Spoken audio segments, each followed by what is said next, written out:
Frères et sœurs, nous voici parvenus au dernier jour de cette semaine, en ce samedi 6 mars 2021. Et il convient de dire merci à Dieu parce que c'est par la pure grâce de Dieu que toi et moi, nous avons pu vivre chaque jour, chaque instant de cette semaine. Il convient de reparcourir la semaine en pensée et de rendre grâce à Dieu, de reconnaître sa présence continuelle avec nous, de reconnaître ses anges à l'œuvre, de reconnaître sa grâce qui a maintenu en nous le souffle de vie. Élevons la voix et bénissons le nom du Seigneur.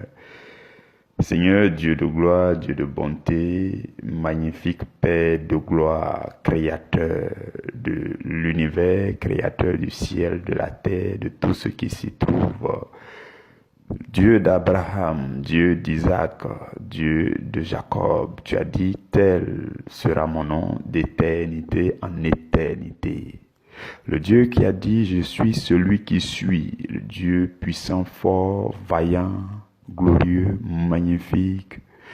Seigneur, tu as envoyé ton Fils Jésus-Christ dans le monde. La Bible dit que tu n'as pas agréé les holocaustes, mais tu as formé un corps à ton Fils unique qui est descendu en sacrifice pour l'humanité. Et la Bible dit de telle sorte que quiconque croit en lui ne périsse point, mais ait la vie éternelle. Et le sacrifice de Jésus-Christ a couronné notre victoire. Son sang a coulé pour que nous ayons la vie, et la vie en abondance. Et nous marchons, nous vivons dans cette vie par sa pure grâce qui est répandue sur nous.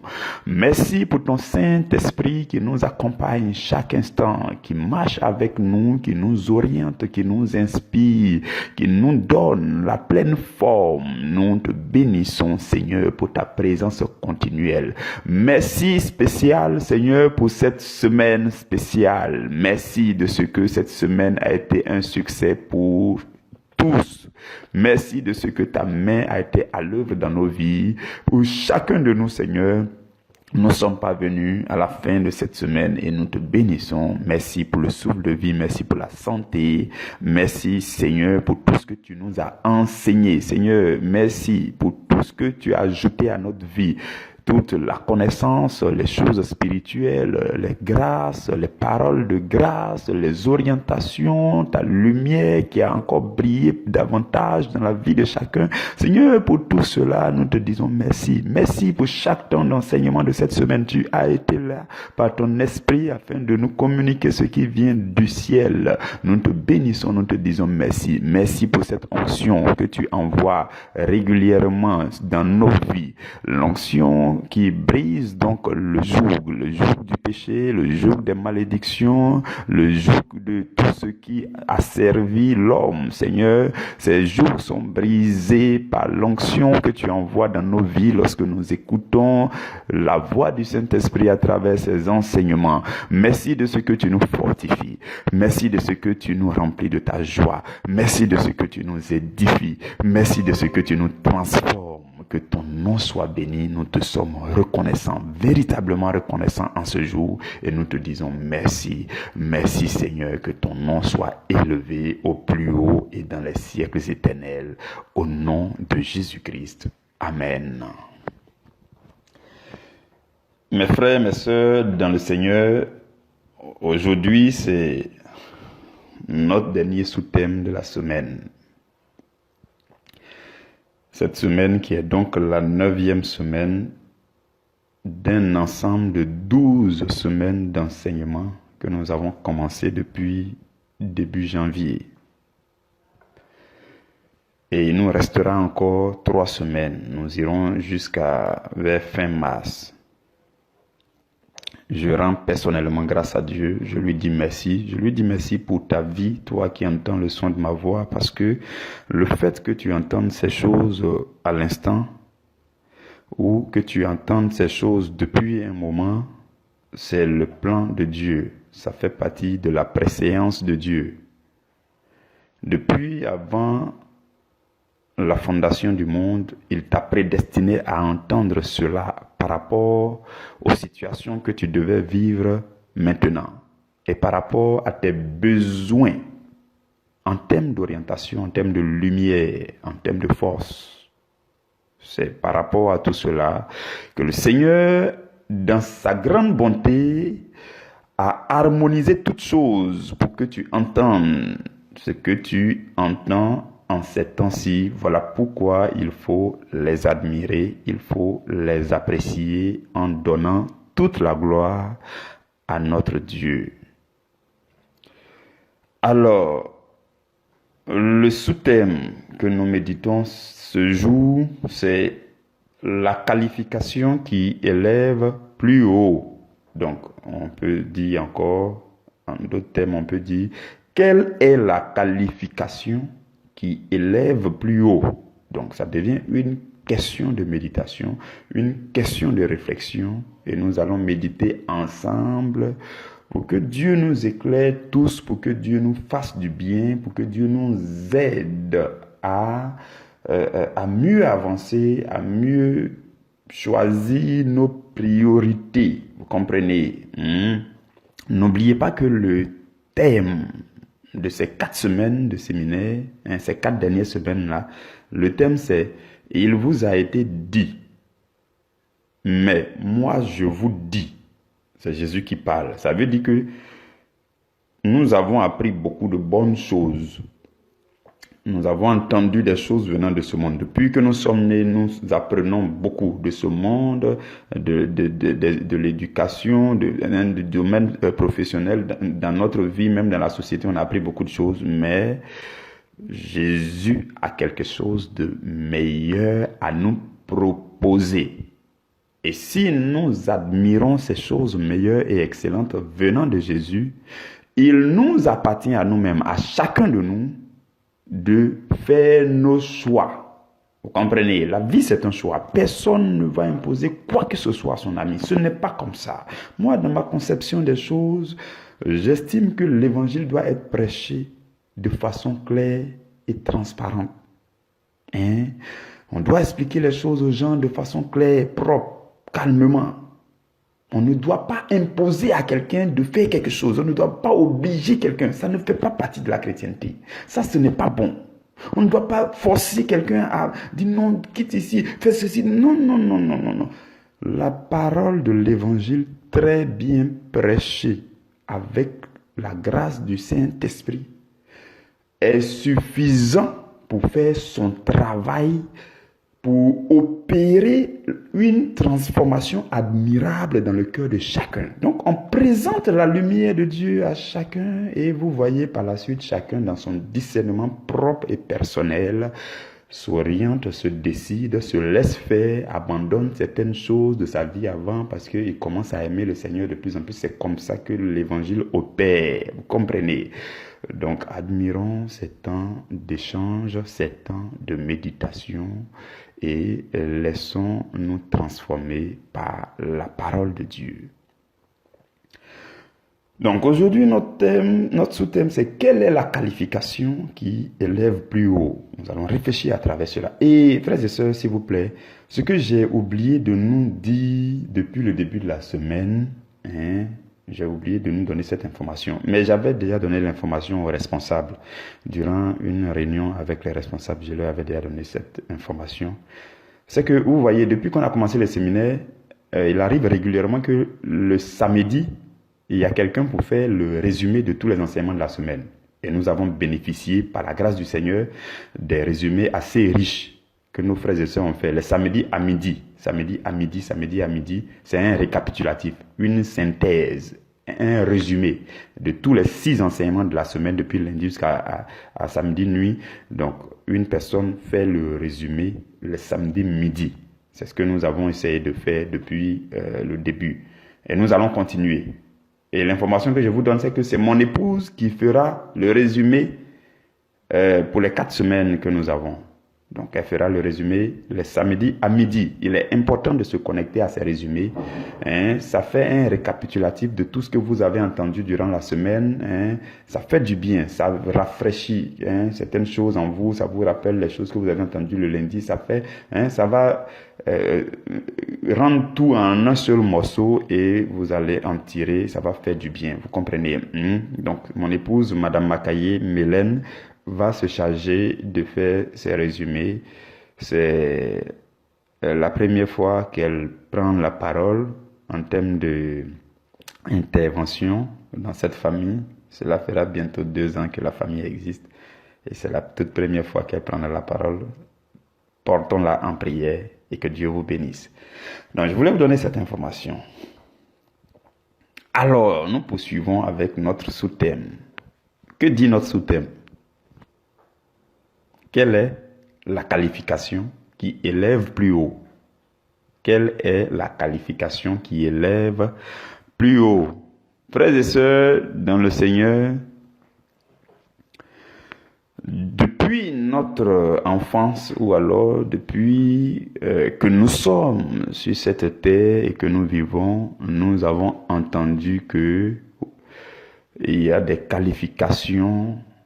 Les hommes sont élevés chacun en son rang. Nous avons même eu, pour la plupart, des diplômes. Nous sommes allés à l'école, nous avons eu des diplômes, des bulletins de notes, on nous a évalués, nous avons eu des certificats, nous avons eu des qualifications. Et au fur et à mesure que nous avons les meilleures qualifications, le système de ce monde nous élève. De telle sorte que si vous trouvez un directeur de société, ce qu'il a élevé jusqu'à ce niveau, du point de vue des hommes, ce qu'il a élevé jusqu'à ce poste, ce sont ses qualifications et ses diplômes. Si vous voyez dans l'armée quelqu'un qui a un grade très élevé, c'est en fonction de son évolution et en fonction de sa connaissance, de toute la connaissance qu'il a acquise durant ces moments d'apprentissage. Ces choses ont contribué à le qualifier et ces qualifications ont contribué à l'élever jusqu'à un certain niveau. Donc, c'est comme ça que nous sommes élevés. Dans ce monde, le système de ce monde a mis tout en place pour élever des gens et vous êtes élevés en fonction de vos connaissances, en fonction de votre travail, en fonction de votre sérieux, en fonction de votre désir d'être élevé, en fonction du travail que vous faites. Vous êtes d'accord avec moi? Donc, nous avons les diplômes, les qualifications. Et quand vous voyez quelqu'un tout de suite, vous pouvez commencer à pressentir les preuves de ses qualifications.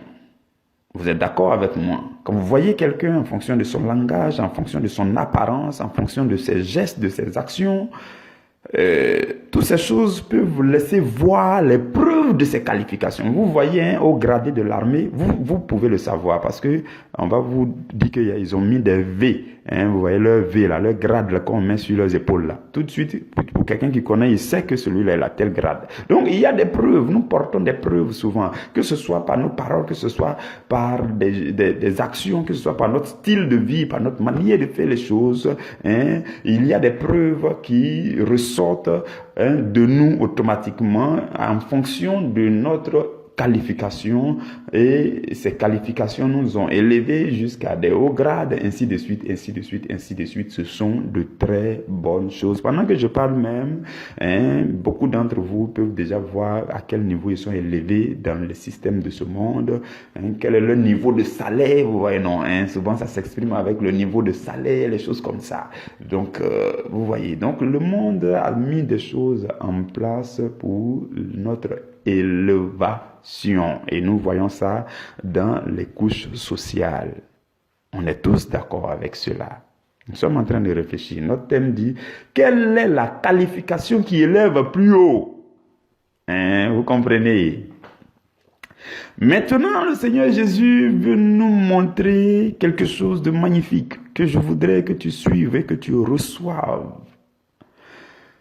Au-delà de toutes les qualifications que vous pouvez avoir dans ce monde, au-delà de tout cela, au-delà de votre élévation dans ce monde, au-delà de votre fonction, de votre titre, pendant que je parle, tu peux voir ton titre.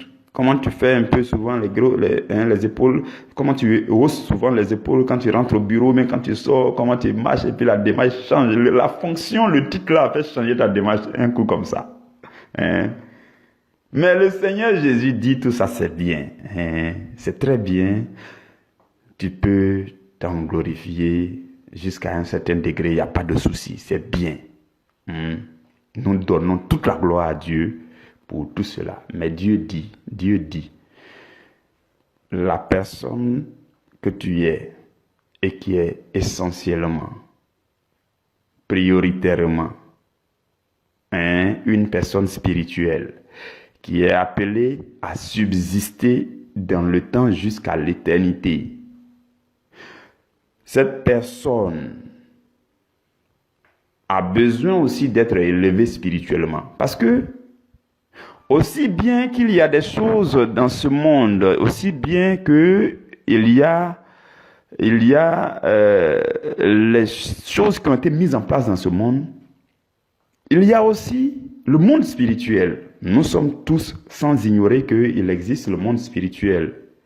On va vous parler des démons, de Satan, des esprits malins, des sorciers. Donc le monde spirituel est très proche de ce monde physique dans lequel nous vivons. Et si vous avez été élevé dans le monde physique, il ne faut pas oublier que dans le monde spirituel, il y a aussi des grades et des élévations. Donc si tu es très élevé dans ce monde physique et que tu es très bas, dans le monde spirituel, tu es en danger. Je te dis ça en même temps, je parle à quelqu'un. Je te dis en même temps, si tu es très élevé, peu importe ton degré d'élévation, ton diplôme, tes qualifications dans ce monde, si dans le monde spirituel, dans le monde invisible, tu n'as aucune autorité, tu as un niveau bas, je te dis que tu es en danger. Voilà pourquoi nous voulons parler de la qualification qui élève vraiment. La qualification qui donne la véritable autorité. La qualification qui peut te faire régner tant dans le monde physique que dans le monde spirituel. C'est de ça que nous voulons parler. Je voudrais qu'on lise ensemble Jean au chapitre 12, verset 26. Là, nous allons voir que Dieu élève. Dieu élève aussi ses enfants. Jésus dit, si quelqu'un me sait, si quelqu'un fait quoi? Si il me sait. Jésus n'a pas dit si quelqu'un parle de moi comme ça ou bien si quelqu'un fait autre chose. On peut faire autre chose. Mais dans ce cas précis, je dis, si quelqu'un me sait, qu'il me suive. Bon, on est d'accord qu'on ne peut pas servir Jésus sans le suivre. Et là où je suis, là aussi sera mon serviteur. On est tous d'accord qu'aujourd'hui, à l'instant où je vous parle, Jésus est à la droite de Dieu. Il a été élevé, élevé, élevé et élevé. Et Dieu lui a donné le nom le plus élevé, selon Philippiens chapitre 2. Jésus a été élevé au plus haut des cieux. Et Jésus dit, là où je suis, là aussi sera où? Il sera qui? Mon serviteur. Quel niveau d'élévation! Et la Bible dit dans Philippiens chapitre 2, le verset 6, que nous avons été transportés, élevés, et nous sommes dans les lieux célestes avec le Christ. Quelle élévation spirituelle! Et c'est ce que Jésus dit ici. Maintenant, je termine le verset. Il dit, si quelqu'un me sait, mon Père, le Père l'honorera. Dieu va honorer ceux-là qui servent et qui suivent Jésus. Dieu honore ceux-là qui servent et qui suivent Jésus. Quand on va à l'école, on dit non, il a eu tel diplôme. On dit diplôme d'honneur. Hein, c'est ça, on entend ça souvent. Quelle est la mention? La mention honorable. J'ai fait ma soutenance, on m'a donné la mention très bien. La mention honorable. Je suis diplômé, je suis qualifié, c'est très bien. Mais Jésus te dit que Dieu aussi, il peut t'honorer. Quand tu es honoré par Dieu, frères et sœurs, c'est magnifique ce que je suis en train de vous faire découvrir. Je veux que vous suiviez avec moi. Quand Dieu vous honore, personne ne doit vous toucher. Même parmi les hommes, quand on vous honore, votre diplôme, même à cause de votre diplôme, on vous respecte. Tout le monde vous respecte. Tout le monde s'incline quand vous arrivez. Tout le monde vous parle à respect. Imaginez à combien plus forte raison dans le monde spirituel, les démons ne vont pas s'abaisser devant vous. Les démons ne vont pas fuir de devant de vous. Les démons ne vont pas déguerpir. Vous comprenez un peu de quelle élévation je veux nous parler aujourd'hui? J'espère que vous suivez, que vous comprenez. Quand Dieu honore quelqu'un, quand Dieu honore ceux qui servent Jésus, ceux qui suivent Jésus, ceux qui obéissent à sa parole, quand Dieu les honore, c'est le respect total pour ces personnes, à commencer par le monde invisible jusque même dans le monde physique.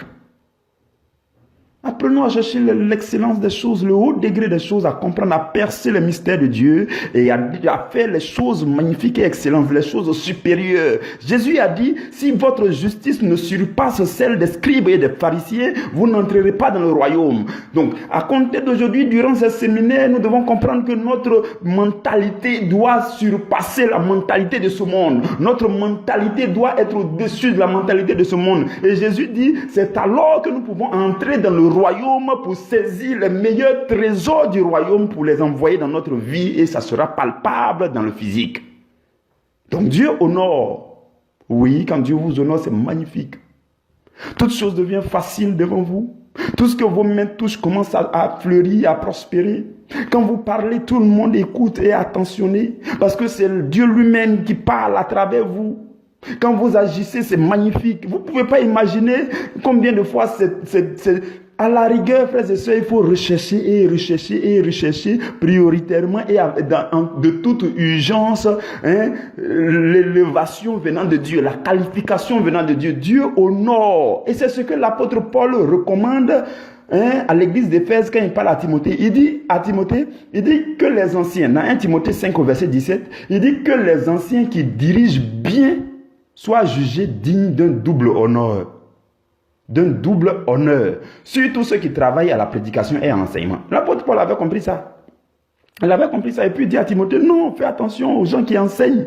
Fais attention aux gens qui travaillent à la prédication et à l'enseignement. Fais attention aux anciens qui servent Jésus, qui suivent Jésus et qui dirigent très bien. Fais attention à eux, il faut les honorer même parce que même dans le spirituel, ils sont honorés. Il y a des anges à leur service, ils sont honorés. Quand ils parlent, leurs paroles sont puissantes et les anges obéissent à leurs paroles. Il faut les honorer, Timothée. Timothée, dans l'église d'Éphèse, il faut les honorer. Il faut honorer ceux qui servent Jésus. Il faut honorer ceux-là qui suivent Jésus parce que Dieu a prévu des diplômes d'honneur pour eux et Dieu a ordonné qu'ils soient honorés dans ce monde.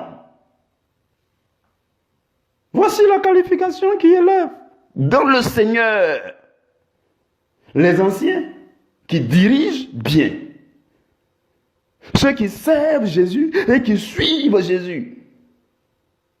Ceux-là doivent être honorés, ils sont honorés par Dieu et le monde spirituel les respecte, le haut degré de respect. Vous comprenez ce que je dis? J'espère que vous entendez et que vous comprenez. C'est ce que nous devons rechercher, frères et sœurs. Nous devons rechercher l'élévation spirituelle, les qualifications spirituelles. Et quand je parle de qualification, il y a un certain nombre de choses qui entrent en jeu. Oui. Pour ce qui concerne Dieu, Dieu demande essentiellement deux choses pour que lui commence à t'élever. Ton élévation dans le Seigneur, ton élévation spirituelle, ta qualification spirituelle dépend de deux choses fondamentalement. Il y a ton niveau de connaissance du Seigneur, ton niveau de connaissance du Seigneur. Ton degré d'amour pour le Seigneur, ta relation personnelle avec le Seigneur, la façon dont tu suis le Seigneur, la façon dont tu sers le Seigneur. Il y a ça, et il y a ton degré d'humilité, d'abaissement. La Bible dit, dans 1 Pierre au chapitre 5, le verset 6, humiliez-vous, humiliez-vous. Faites quoi? Humiliez-vous sous la puissante main de Dieu, afin qu'il vous élève. Afin qu'il fasse quoi? Qu'il vous élève au temps convenable. Humiliez-vous, rendez-vous humble. Et la Bible dit encore que Dieu fait grâce aux humbles. La grâce de Dieu est disponible pour ceux qui sont humbles. Dieu n'est pas là pour ceux-là qui pensent qu'ils connaissent. Nous, on est réunis sur ce groupe-là, nous tous on connaît. Non, mais je connais. Non, mais je connais la parole. Comme tu connais, Dieu n'a plus besoin de t'expliquer. Il n'a plus besoin de te faire découvrir les révélations magnifiques et profondes qui vont transformer ta vie. Le peu que tu connais là, tu prends ça pour aller gaspiller, pour aller discuter. Pour aller discuter. C'est grave, c'est pas l'humilité. L'humilité consiste à dire, Seigneur, voici mon cœur ouvert, enseigne-moi, Seigneur, dis-moi quelque chose de nouveau, je veux recevoir, Seigneur, je ne connais pas, et Dieu vient te faire la grâce de la compréhension de sa parole. L'humiliation, et quand tu t'humilies devant le Seigneur, il t'élève, il te fait grâce. Vous comprenez? Et la Bible dit dans Philippiens chapitre 2 que Jésus s'est humilié, il s'est abaissé. Et parce que Jésus l'a fait ainsi, Dieu dit, ah, comme toi tu t'es abaissé jusqu'au plus bas, moi je vais t'élever. Et Dieu l'a élevé aussi jusqu'au plus haut. Voilà pourquoi nous devons faire comme Jésus. Et la Bible dit, ayez les pensées qui étaient dans le Seigneur Jésus, les pensées qui étaient animées par Jésus, les pensées d'humilité. Il s'abaissait, il se faisait discret. Quand il finit de faire un miracle, il dit, taisez-vous, n'allez pas raconter. Non, taisez-vous, ne racontez pas. La Bible dit, il leur faisait des recommandations sévères pour leur dire, non, n'allez pas raconter. J'ai fini de guérir, c'est l'essentiel. Parce que même s'il ne leur dit pas, allez-y témoigner, le témoignage va se faire voir forcément. Donc il vivait dans l'humilité totale, dans l'abaissement total, jusqu'à ce qu'il soit, traduit devant le Sanhédrin, devant les Romains, jusqu'à ce qu'il soit crucifié. Il était dans l'abaissement total. Et même sur le bois de la croix, il continue à dire, Seigneur, pardonne cela, parce qu'ils ne savent pas ce qu'ils font, Seigneur. Et il est resté petit jusqu'à être malédiction sur le bois de la croix pour que toi tu deviennes bénédiction, élévation, qualification. C'est ce que Jésus a fait. Et nous devons suivre Jésus. L'humilité, l'abaissement. Et pendant ce temps, tu cherches le Seigneur discrètement. Tu cherches Dieu, tu lis la Bible, tu écoutes les enseignements. Ce n'est pas pour aller montrer à tout le monde que tu fais tout ça. Non, c'est ça la discrétion et l'humilité aussi. Et Dieu te remplit dans le secret. Dieu te remplit, te charge comme une bombe qui sera explosée, qui va s'exploser au temps convenable, qui sera vue au temps convenable, qui sera révélée au temps convenable. C'est ce que Dieu fait. Voilà pourquoi je nous engage à la connaissance du Seigneur dans la discrétion et dans l'humilité. C'est magnifique. Faites-le, mes frères et mes sœurs. C'est très important. C'est ce que Dieu fait pour nous élever. Et moi, personnellement, j'estime que ce que je vais dire n'engage que moi. Et c'est ce que j'ai constaté. J'estime qu'un chrétien n'a pas besoin d'aller faire la politique pour dire qu'il va devenir président. Donc, je vais aller me battre. Ça, c'est mon opinion personnelle. Parce que j'ai médité à travers cette question-là jusqu'à... Je dis, Seigneur, c'est quelque chose que tu me dis là, beaucoup ne vont pas comprendre. Parce que un véritable homme de Dieu, moi je connais des hommes de Dieu et je sais que vous en connaissez aussi. Si vous les appelez aujourd'hui pour dire, viens être président, ils m'ont refusé. Parce qu'ils sont plus que présidents. Ils sont plus que présidents.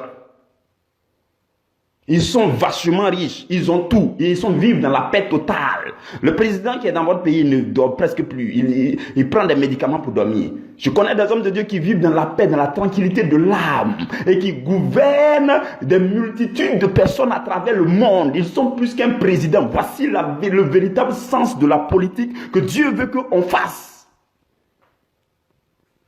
Bon, ça c'est pas aujourd'hui que je parle de ça, c'est juste une parenthèse. Mais ce sont des choses que le Seigneur me fait voir. Il dit non, si tu gouvernes, regardez quelque chose.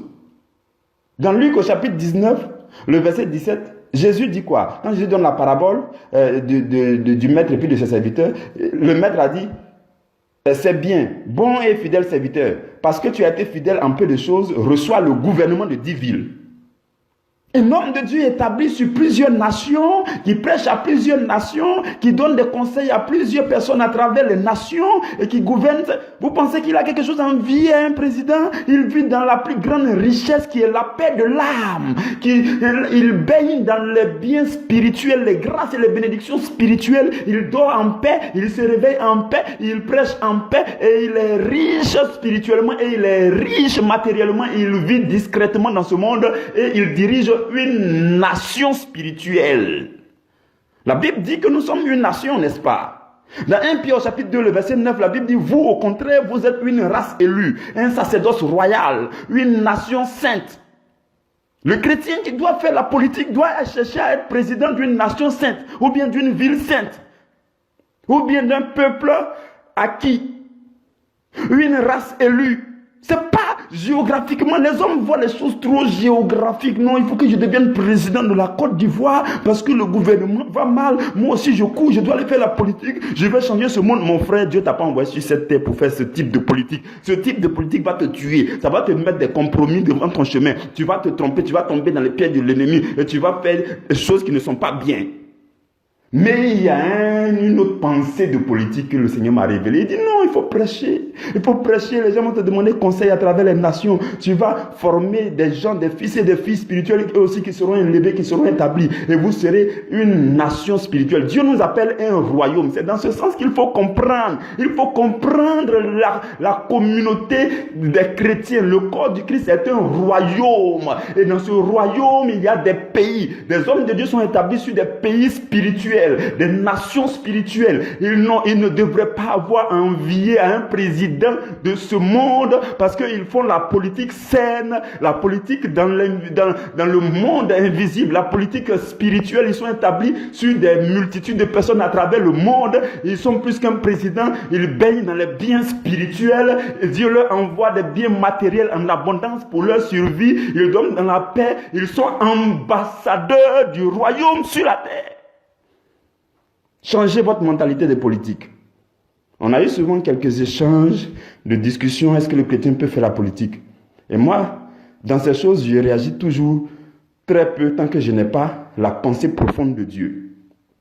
Et je continue à demander à Dieu, c'est quoi ta pensée profonde? Il ne s'agit pas d'aller se mettre dans le rang de ceux qui font les marches, les manifestations, pour dire je veux faire la politique. Non, mais je veux être député. Non, mais c'est pas cela que Dieu t'appelle. Si tu es sur des nations, même tes fils spirituels, ceux qui sont établis dans notre nation-là, Dieu même va mettre des gens ministres. Si Dieu veut faire de quelqu'un d'entre eux président, il n'y a pas de souci. Ton fils spirituel peut devenir président. Donc toi, tu es quoi?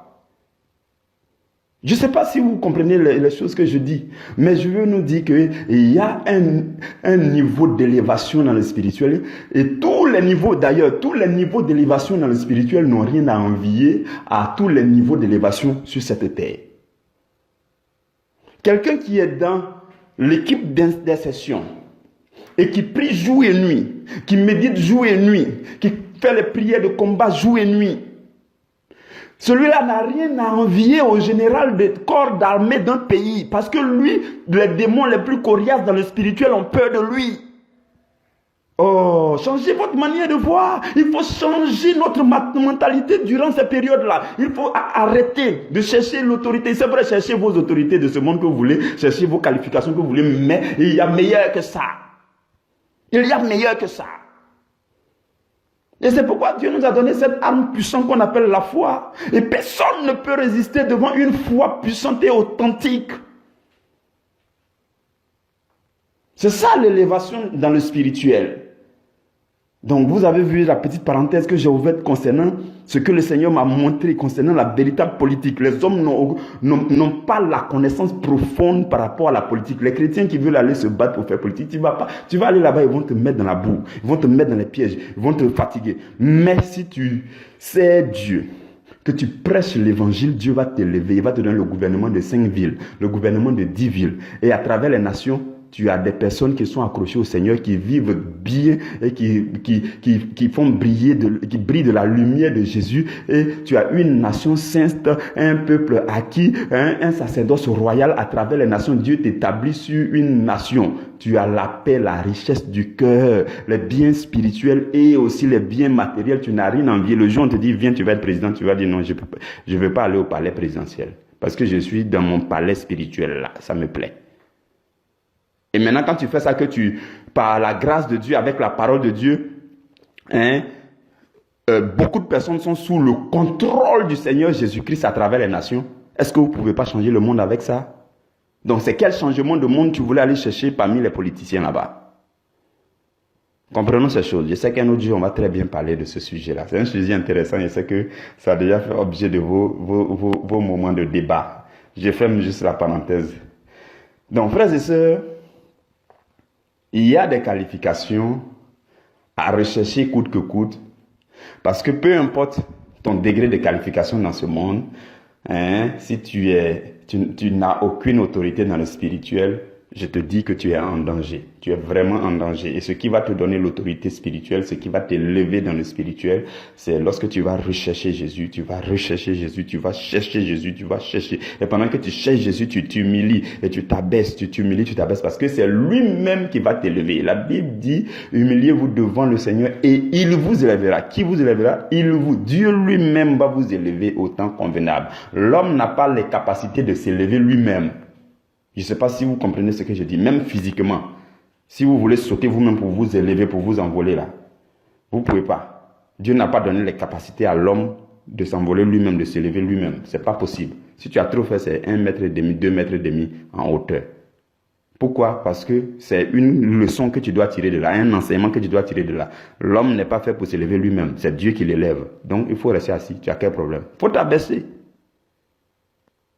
Il faut t'abaisser, le Seigneur va t'élever. Et l'abaissement dont on parle, c'est l'humilité. L'humilité. L'humilité dans le Seigneur. Et pendant que tu fais, tu cherches le Seigneur. Tu te mets au pied du Seigneur comme Marie et tu écoutes. Et Jésus dit, Marie a choisi la bonne part et cela ne lui sera pas enlevé. C'est ce que tu dois rechercher. Et c'est alors que Jésus vient t'élever. Il vient t'élever dans le spirituel. Il te donne l'autorité spirituelle. Quand tu parles, ta parole est puissante. Quand tu pries, les démons disparaissent des lieux. Et la vie abondante règne autour de toi.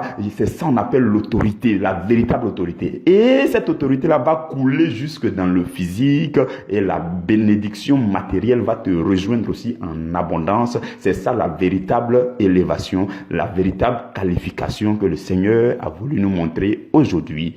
Que Dieu vous bénisse, que Dieu vous garde. Je souhaite à chacun de vous, frères et sœurs, un excellent week-end, un très bon week-end chez vous. Que la main du Seigneur, la grâce du Seigneur, l'assistance du Seigneur, l'Esprit du Seigneur demeure dans vos maisons, dans vos vies, dans vos cœurs, dans vos pensées. Que le nom de Jésus règne en vous. Que le nom de Jésus règne dans vos cœurs, dans vos pensées. Inconsciemment comme consciemment, que le nom de Jésus règne. Parce qu'il y a de la puissance dans le nom de Jésus. Là où le nom de Jésus règne, aucun démon ne peut rôder autour. Il ne peut rien faire. Parce que la puissance du nom de Jésus va répandre autour de vous une atmosphère agréable. Vous serez dans un environnement qui est sous l'autorité du Seigneur Jésus-Christ. Demeurez dans cette atmosphère, demeurez dans la paix du Seigneur et vivez la vie du Seigneur, respirez la vie du Seigneur et que votre week-end soit agréable à la gloire de Dieu. N'oublions pas de nous connecter dès demain samedi pour écouter le résumé à 12h00. Que Dieu vous garde et que Dieu vous bénisse. Au nom de Jésus. Amen.